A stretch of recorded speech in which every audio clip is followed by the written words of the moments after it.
Je suis Quentin Bayeux, je suis le réalisateur du film Le Mans 1955.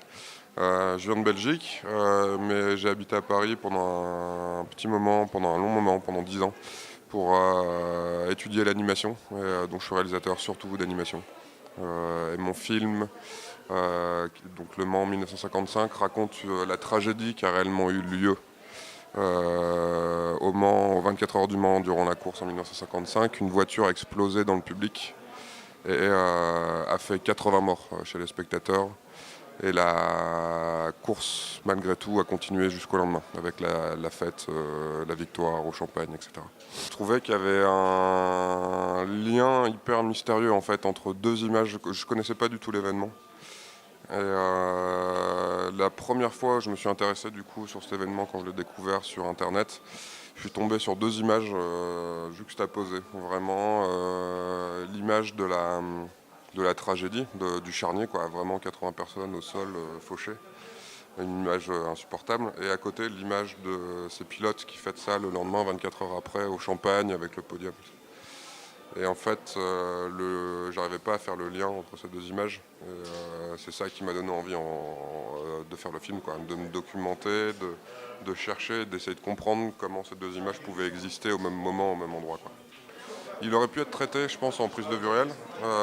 Il aurait pu être traité en prise de vue réelle. Je pense qu'il aurait dû prendre un peu plus son temps, je pense, en prise de vue réelle. Souvent, je pense que une des qualités, ou en tout cas une des valeurs de l'animation, c'est de pouvoir aussi se permettre d'être peut-être un petit peu plus concis aussi et un peu plus direct sur ce qu'on veut dire, etc. Puisqu'on est un peu plus forcément dans la métaphore et dans l'image un peu plus radicale. On montre exactement ce qu'on veut montrer.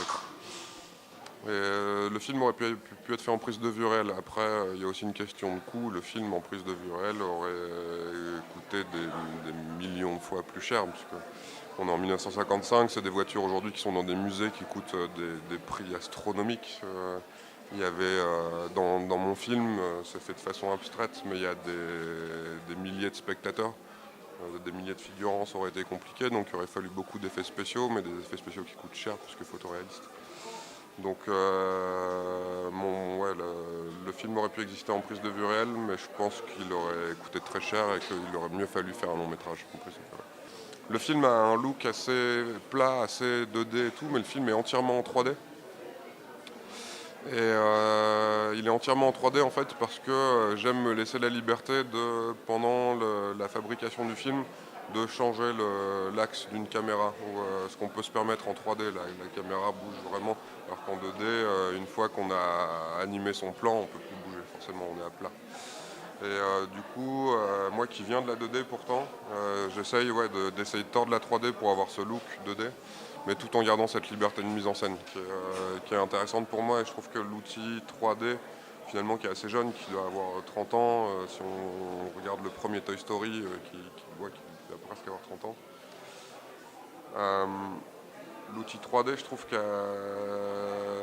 a été trop vite verrouillé dans une espèce d'esthétique de gros blockbusters de chez Pixar ou de chez Disney et tout ça, et qu'il est vraiment intéressant cet outil, qu'il y a encore beaucoup de choses à découvrir avec, et découvrir surtout des nouvelles façons, des nouvelles méthodes de travailler un film d'animation, qui est souvent très laborieux, parce que c'est très long, c'est une course d'endurance un peu le film d'animation. Et la 3D aide un peu à trouver des moyens de se libérer un petit peu de temps en temps, tout ça. Pour juste la production du film, donc à partir du moment où on avait tous les financements, le scénario était écrit et tout, le film s'est fabriqué en 1 an et demi. En 1 an et demi, puisque c'est aussi c'est une économie de court-métrage. Et en économie de court-métrage, on n'arrive pas à forcément rassembler tous les gens au même moment, au même endroit, etc. Donc il y avait aussi, de temps en temps, on n'était qu'à 2 à travailler dessus, puis de temps en temps, ça montait à 15, etc. Mais il fallait trouver les bons moments puisque les gens, j'ai surtout eu la chance d'avoir des gens extrêmement talentueux, mais du coup extrêmement demandés sur mon film. Mais du coup, il fallait trouver le bon moment, parce qu'il fallait qu'ils se libèrent pendant quelques semaines, quelques mois. Et du coup, le film s'est étalé sur 1 an et demi de production. Et après, l'envie de faire le film, elle date de 5 ans avant ça, en fait. Entre le moment où j'ai eu l'envie de faire ce film et le moment où il a été fini, fabriqué, et tout, il s'est passé 5 ans. J'ai eu un peu peur au début, ça a mis un petit peu de temps, mais puisque mon producteur et tout ça voulait prendre son temps aussi au début, essayer de le faire vivre dans des plus gros festivals, etc. Et non, non, il est en milieu de carrière, je dirais, pour l'instant. Mais on a eu pas mal de sélections. On est à Anima à Bruxelles, on a reçu un prix du meilleur film d'animation à Louisville aux États-Unis. Il y a des festivals à Tokyo, il y a des festivals un peu partout là. Il a une très belle vie en festival, je suis content. Je suis en train de réécrire un cours en ce moment. Comme j'habite à Montréal, je l'écris sur mon temps libre et j'essaye pour mon retour en France que le dossier soit déjà lancé et que je puisse revenir avec déjà cette idée de le fabriquer assez vite. Et un projet de long métrage aussi, qui serait une adaptation d'un livre qui va prendre très longtemps, je pense, à se faire et tout ça, donc il faut lancer le plus vite possible au final. Toujours en animation, ouais. Ouais.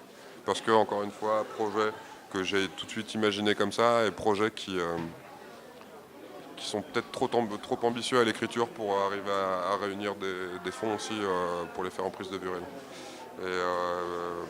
Et ouais, aussi pour un langage où je pense que ça passerait bien avec la façon dont j'imagine les films, un langage qui passerait mieux en animation quand même.